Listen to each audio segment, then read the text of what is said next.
আজকের রেসিপিটা সবার কাছে রিকোয়েস্ট থাকবে শুরুতেই সবাই একটু ভিডিওটা মনোযোগ সহকারে দেখবেন এবং বাসায় একবার হলেও ট্রাই করবেন।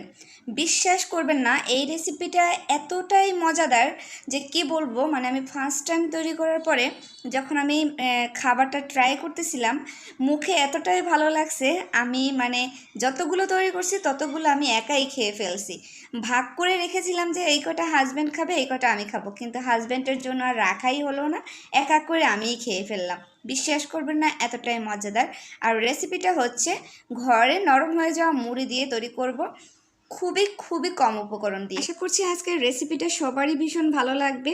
তো যদি ভালো লাগে, সবার কাছে রিকোয়েস্ট রইল সবাই একটা লাইক দিয়ে সুন্দর একটা গঠনমূলক কমেন্টস করে ভিডিওটি সবার সাথে শেয়ার করে দেবেন, কারণ আপনাদের সুন্দর সুন্দর কমেন্টস আমাকে কাজ করার অনেকটা উৎসাহ বাড়িয়ে দেয়। যাই হোক, অনেক বকবক করে ফেলেছি, এবার দেখা যাক রেসিপিটা কি করে তৈরি করি। তো প্রথমে আমি আমার পরিমাণ মতো মুড়ি নিয়ে নিয়েছি আর তার ভিতরে দিয়ে দিয়েছি একটা ডিম।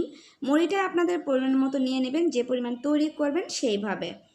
এরপরে হচ্ছে এখানে দিয়ে দিচ্ছি একটা আলু গ্রেট করে নিয়েছি কুচিয়ে সেটা, তারপর ধনিয়া পাতা, কাঁচামরিচ আর হচ্ছে পেঁয়াজ কুচি, স্বাদ মতো দিয়ে দিলাম লবণ। তবে লবণটা একটু সামান্য পরিমাণ দেবেন, যেহেতু মুড়ির ভিতরে কিন্তু লবণটা থাকে, সেক্ষেত্রে লবণের পরিমাণটা একটু কম দেবেন। আর অ্যাড করে দিয়েছি লাল মরিচের গুঁড়ো সামান্য পরিমাণ, একটু হলুদের গুঁড়া আর জিরার গুঁড়া। এইগুলোর কারণে খুব সুন্দর একটা ফ্লেভার আসবে, খেতে ভীষণ মজার হবে। এবার সব কিছু ভালোভাবে মেখে নিচ্ছি। এবার অ্যাড করে দিয়েছি সামান্য পরিমাণ আটা। আপনাদের হাতের কাছে আটা না থাকলে ময়দাটাও ইউজ করতে পারেন, কিংবা চালের গুঁড়িটাও দিতে পারেন। এরপরে ভালোভাবে মেখে নিয়েছি সামান্য একটু পানি দিয়ে, আর বেশি পরিমাণ নরম করবেন না। হাতে নিলে যাতে বড়ার শেপগুলো দেওয়া যায় ঠিক ওই টাইপের করে নরম করে নেবেন।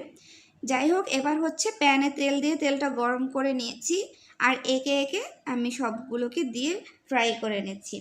আমি পেঁয়াজের মতো করে পাতলা পাতলা করে দিয়ে দিয়েছি, আর এক সাইড হয়ে গেলে অপর পাশটাকে উল্টে নিচ্ছি।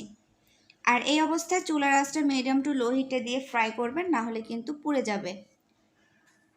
একদিকে হচ্ছে মুড়ি, সাথে ডিম, ধনিয়া পাতা, পেঁয়াজ কুচি সব মিলিয়ে পাকোড়াগুলো এত মজার হয়েছিল, বিশ্বাস করবেন না। আপনাদের কাছে আমার অনুরোধ, একবার হলে বাসায় ট্রাই করবেন। আর রেসিপিটা যেহেতু খুবই খুবই সহজ, আপনারা খুব সহজে বাসায় ঝটপট তৈরি করে বাচ্চাদেরকে বিকেলের নাস্তায় তৈরি করে দিতে পারেন। তো এই তো ঝটপট করে তৈরি করে নিলাম, এবার একটা প্লেটে তুলে নিচ্ছি।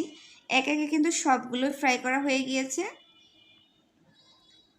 আর দেখতে কিন্তু অনেকটা লোভনীয় লাগছে, খেতেও মাশাআল্লাহ অনেক বেশি মজার ছিল। সবার কাছে রিকোয়েস্ট, একবার ট্রাই করে দেখবেন। যদি ভালো লাগে ভিডিওটিতে একটা লাইক কমেন্টস করে শেয়ার করে দেবেন। পেজটি ফলো করে সাথে থাকবেন, চ্যানেলটি সাবস্ক্রাইব করবেন।